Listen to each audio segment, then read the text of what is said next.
The Mariners come off a 15-inning marathon Friday night, took out the Tigers, came back last night to take a 1-0 lead on Toronto in the American League Championship Series. Now, Seattle has the superstar catcher. They have a good rotation, but they have been wheeling and dealing for years to put this club together.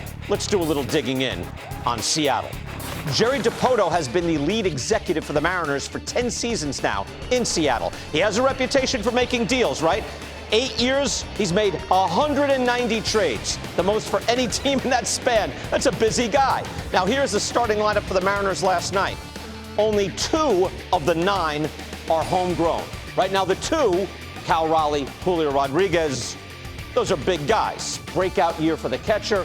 Rodriguez, one of the top center fielders in the game. But the other 7, from J.P. Crawford, the shortstop, where is he? Way down there, batting 9. Eugenio Suarez, Josh Naylor, all coming from mixing and matching. They made major trades for major league talent. This is what they do. Let's start out on Friday night. Closing out the game, starter Luis Castillo. He came over in the big-time trade deadline deal in 2022 and then was signed to a 5-year, $108 million contract extension. Seemed like a lot of money at the time. You have to give to get, right? The Mariners sent 4 players, including Noelvi Marte, a top prospect who's yet to make a significant impact and is still only 23. Flash forward to Sunday night, game 1 of the ALCS in Toronto. The Mariners get big-time performances out of Jorge Polanco and Randy Arozarena. Polanco drove in the go-ahead run in the 6th and the insurance run in the 8th. Did it from both sides of the plate. Arozarena, meantime, excellent all-round game. Walked and scored a run, stole 2 bases, also made an outstanding catch in left field in the 7th inning. These are important players, there's that catch, who have a real impact on the Mariners this year. Arozarena, now seen as a complimentary player, not the superstar initially thought, had a nice 4-win season this year at an OPS plus of 119. That's a good year. That's a 4-win season, 3.9 WAR. Played 160 games. Polanco played 138 games. He's mostly a DH now, but he had 34 starts at second base. He can play different spots. And look what they cost Jerry Dipoto. And Anthony DeSclafani is in there, right? These other guys, not much of anything, no disrespect. But 2 regulars, 2 mainstays. The Mariners flat out won these deals.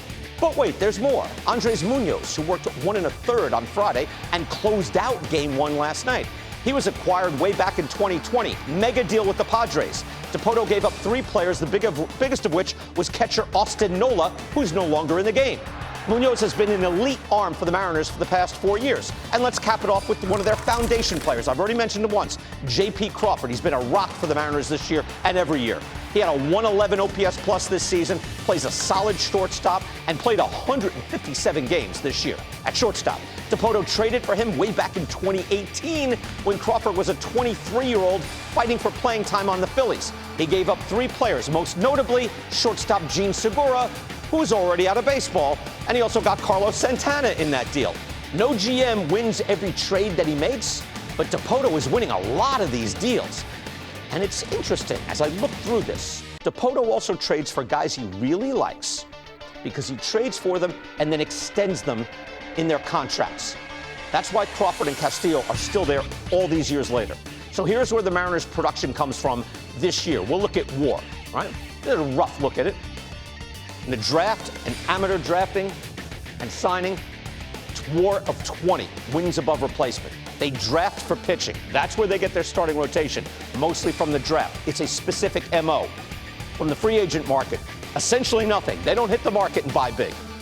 20 WAR from trades. So 20 from the draft and amateur scouting, 20 from trades. Again, it's a method of operation for the front office. Draft for the starting pitching, trade for most everything else. And yeah, they got Cal Raleigh. This year is the breakthrough.